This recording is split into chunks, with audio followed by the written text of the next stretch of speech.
They shall grow not old, as we that are left grow old.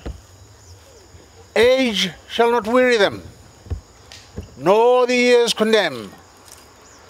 At the going down of the sun, and in the morning, we will remember them. We will remember them.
We remember those in time of war, faithfully serve their country. We pray for their families and for ourselves, whose freedom was won at such a cost. Make us a people zealous of peace and hasten the day, when nation shall not lift up sword against nation, neither learn war anymore. This we pray in the name of our Lord Jesus Christ. Amen. May the grace of the Father, the Son, and the Holy Spirit be with us today and forevermore. Amen.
Australian Defence Force, sir.